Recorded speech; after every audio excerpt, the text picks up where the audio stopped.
हम लोग 21वीं सदी में जी रहे हैं, लेकिन कहीं न कहीं 21वीं सदी में भी जो हमारे सामाजिक लोग हैं, माता-पिता होते हैं या अन्य लोग हैं, तो बेटा-बेटी में एक बड़ा फ़र्क समझते हैं।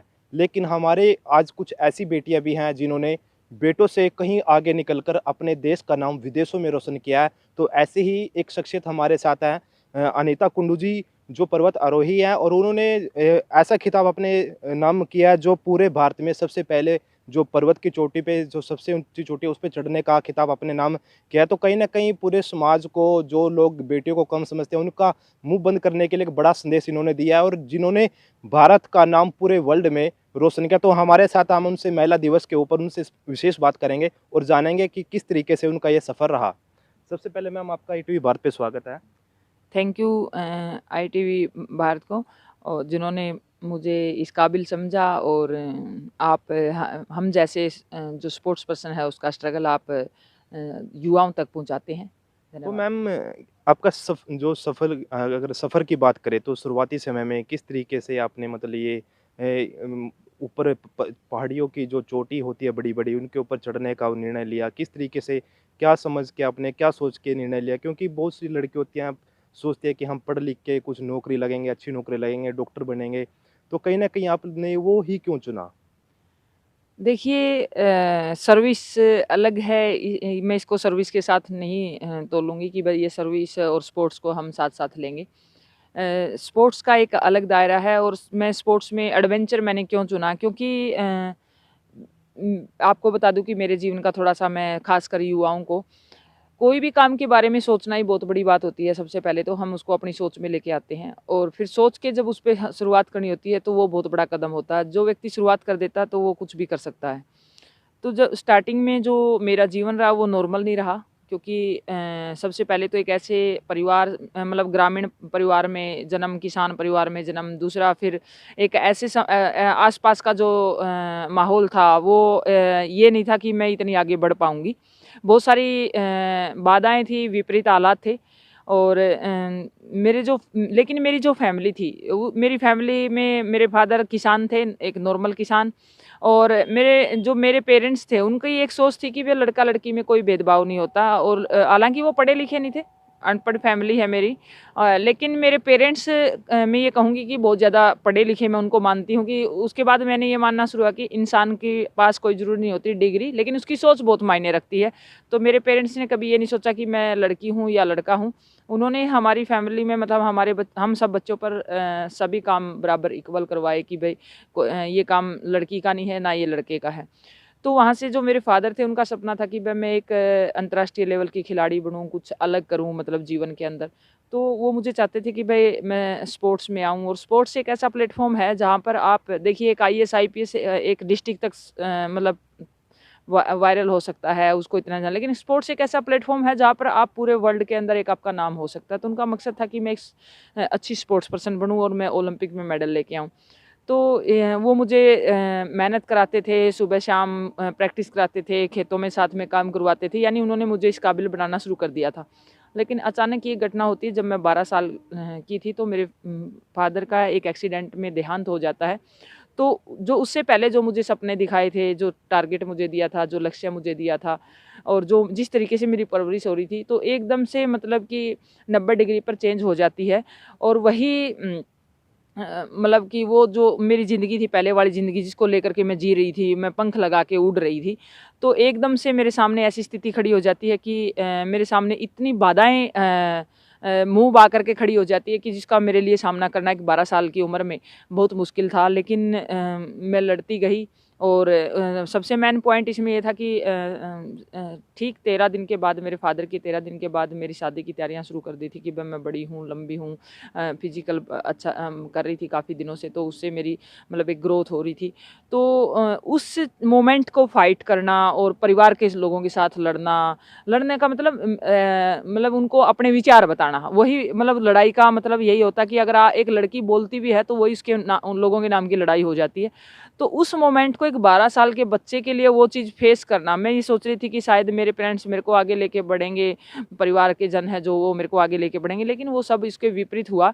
और बहुत सारी ऐसी परिस्थितियां रही कि मैं अगर चाहूँ तो मतलब मेरी जगह अगर और कोई होता, मैं ये नहीं कहती कि असंभव है, कोई नहीं कर पाता, लेकिन हज़ार बार ऐसी सिचुएशन आई, हज़ारों बार कि ये सोचता छोड़ यार जो जीवन है जो है मैं एक्सेप्ट कर लेता। लेकिन मैंने जो मेरे फादर ने जो बचपन में, मैं एक ही बात कहूँगी यहाँ पर कि अपने बच्चों का बेस शुरू से ही अच्छे विचारों के साथ, स्ट्रॉन्ग विचारों के साथ बनाइए। जो मेरे फादर ने मुझे थॉट दिए, जो लक्ष्य दिया, शायद उसकी बदौलत मैं इतनी फाइट कर पाई।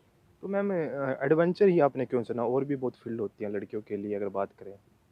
देखिए मेरा लाइफ में एक ही वो है कि लोग जब ये कहते हैं कि आप ये नहीं कर सकते, मतलब कि आप इस चीज़ को लेकर, जब मैं हरियाणा पुलिस में आई, अब तो लड़कियां बहुत आने लगी हैं, मैं 2008 की बात कर रही हूँ, तब लड़कियां पुलिस में नहीं लगती थी।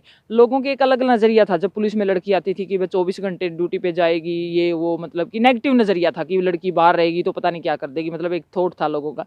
लेकिन मैंने पुलिस डिपार्टमेंट चुना। और एडवेंचर को ये कहते थे, जब मैंने एडवेंचर के बारे में सोचा और समझा, तो ये कहते थे कि ये पुरुषों का काम है, महिलाएं नहीं कर सकती, क्योंकि रात को चलना होता है, ऑक्सीजन नहीं है, वहाँ पर बहुत सारी डेड बॉडी पड़ी है, तो इतना जिगर, इतनी मजबूत महिला नहीं होती।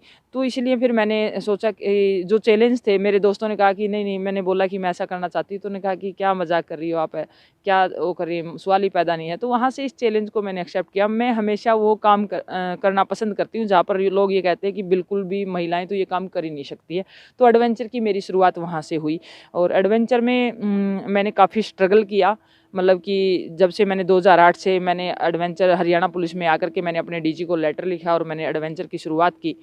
तो बेसिक एडवांस कोर्स किए, बहुत सारी हिंदुस्तान की चोटियां क्लाइंब की, और काफ़ी आईटीबीपी फोर्स है हमारी जो मैन बॉर्डर पे काम करती है, तो उसके साथ मैंने एक्सपीडिशन किए, उनके साथ मैंने कोर्स किए, तो काफ़ी मेरा स्ट्रगल एडवेंचर को लेकर के रहा। तो मैम उपलब्धियाँ क्या-क्या आपकी जो कौन-कौन सी चोटी पे और आपने कब-कब फ़तेह किए उसके बारे में थोड़ा बताइए? मैंने बेसिक एडवांस कोर्स के साथ-साथ बताया था कि आपको हिंदुस्तान की बहुत सारी चोटियाँ क्लाइंब की, उसी के साथ मैंने एवरेस्ट के 4 अभियान किए। और चाइना व नेपाल दोनों साइड से एवरेस्ट करने वाली मैं भारत की पहली बेटी रही। और 3 बार मैंने माउंट एवरेस्ट को टॉप को छुआ, जो विश्व की सबसे ऊंची चोटी है। और उससे उसके अलावा मैंने सातों महाद्वीपों के सबसे हाईएस्ट माउंटेन, चाहे वो अंटार्कटिका की विंसन है, चाहे वो अलास्का की देनाली है अलास्का महाद्वीप की, चाहे वो दक्षिण अमेरिका की अकांकागुआ है, तो सातों महाद्वीपों के जो हाईएस्ट शिखर हैं उन पर मैंने अपने देश का तिरंगा लहराया है। इसी तरीके से मैंने जो 8000 है, माउंट मनासुलु है, जो 8000 से ऊपर की चोटियाँ हैं, जो हमारे पूरे वर्ल्ड में 14 पीक है, तो उस पर भी मैंने अपने देश का तिरंगा लहराया है। और अभी मैं पीछे क्लाइंब करने के लिए गई थी अपने नेपाल में ही 8000 के लिए, लोत्से के लिए, तो वो कुछ वेदर की वजह से वो मेरा क्लाइंब नहीं हो पाया, लेकिन वो लगभग क्लाइंब ही करीब, मतलब 100-200 मीटर के करीब मैं वापस लौटी थी। तो इस तरीके से मैंने एडवेंचर के अंदर और भी बहुत सारे हिंदुस्तान के माउंटेन क्लाइंब किए हैं। आइसलैंड, नेपाल की चोटी मैंने क्लाइंब की है, जो बहुत ही टेक्निकल है। तो बहुत सारे माउंटेनों पर मैंने अपने देश का तिरंगा लहराया है, जो एक अलग उपलब्धि दी है। इन्हीं उपलब्धियों को देखते हुए भारत सरकार ने मुझे तेंजिंग नोर्गे अवार्ड, जो सिर्फ 3 ही सेनाओं को जाता है, जल, थल, वायु, और सिविलियन को बहुत कम जाता है, लेकिन ऐसा करने वाली मैं हरियाणा पुलिस के अंदर मुझे ये एक सम्मान मिला कि तेंजिंग नोर्गे अवार्ड मिला। और जो सिविलियन हूँ मैं पहले, मतलब कि वो सिर्फ सेंट्रल गवर्नमेंट की सरकारों को जाता है, तो उसको मिलना बहुत मुश्किल है, क्योंकि इक्वल अर्जुन अवार्ड साल में कम से कम 40 से 45 जाते हैं, लेकिन तेंजिंग नोर्गे अवार्ड सिर्फ 3 मिलते हैं पूरे भारत में, तो वो मिलना इतना आसान नहीं है। लेकिन भारत सरकार ने मेरी उपलब्धियों को देखते हुए, माननीय राष्ट्रपति जी ने, माननीय प्रधानमंत्री जी ने और स्पोर्ट्स मिनिस्टर किरण रिजिजू जी ने मेरी उपलब्धियों को देखते हुए मुझे ये सम्मान से नवाजा। और कल्पना चावला अवार्ड है, जो हमारा स्टेट गवर्नमेंट का है, उससे मुझे नारी शक्ति पुरस्कार और हरियाणा पुलिस मेडल, जो हमारा पुलिस पदक है, वो मुझे मिला है। तो इस तरीके से मुझे बहुत ही सम्मान मिला है एडवेंचर करते हुए, और ये उपलब्धियाँ मैंने अपने देश को दी है। तो महिला दिवस के ऊपर जो महिलाएं हैं, महिलाओं का क्या संदेश देना चाहोगी? और महिलाओं से जो अलग जो पुरुषों का समाज है, पुरुष सोचते हैं कि महिला हमसे कहीं ज़्यादा पीछे हैं, तो ऐसे लोगों के लिए क्या संदेश है और महिलाओं के लिए विशेष क्या संदेश है आपकी तरफ से? देखिए, मैं एक ही बात कहूँगी कि अगर आप पढ़ेंगे उठा करके महिला सशक्तिकरण की बात, कि जब तक हम महिलाओं को आगे नहीं लेके जाएंगे तो हमारा देश मजबूत नहीं हो सकता।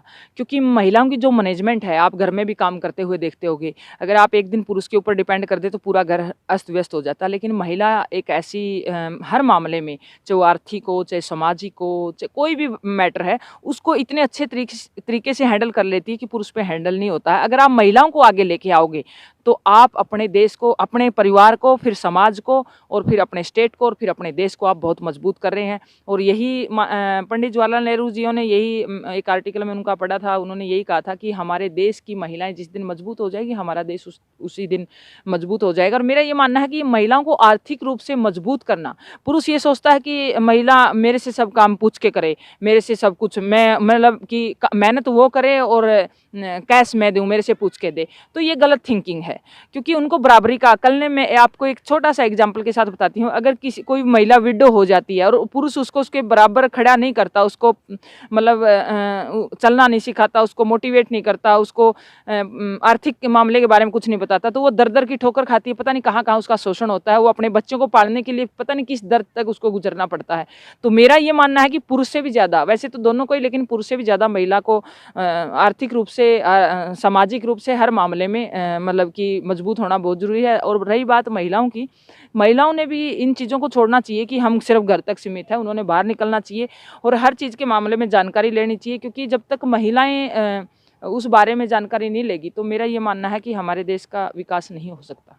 देखिए, तो ईटीवी भारत पे खास बातचीत में पर्वतारोही अनीता कुंडू ने कहा कि कहीं न कहीं जो महिला दिवस आ रहा है, तो उसपे महिलाओं के लिए विशेष संदेश है कि कदम से कदम मिला के देश के साथ जो देश आगे बढ़ रहा है, तो उनको भी आगे बढ़ना पड़ेगा। और जैसे पुरुष आ गया, पुरुष की बराबरी में खड़े होकर उनको काम करने पड़ेंगे, क्योंकि कई बार ऐसी स्थिति उनके जीवन में आ जाती है कि अगर महिलाएँ पुरुषों से पीछे रहेंगी, तो उनका बिल्कुल जीवन समाप्ति की उस पे खड़ा हो जाता है। और दूसरी बात, अनीता कुंडू ने भारत का नाम पूरे विश्व में कई बार रोशन किया है, तो इसीलिए ईटीवी भारत ने उनसे खास बातचीत में महिला दिवस के ऊपर दिखाया कि किस तरीके से उनका स्ट्रगल रहा, कैसे वो एक किसान परिवार से, गाँव से उठ के इतने ऊपर जाते हैं और पूरे भारत में पहली ऐसी एक महिला है जिन्होंने सबसे ऊँची चोटी पर चढ़कर तिरंगा लहराया और भारत का नाम पूरे विश्व में रोशन किया है। ईटीवी भारत के लिए करनाल से मुनीश टूरन।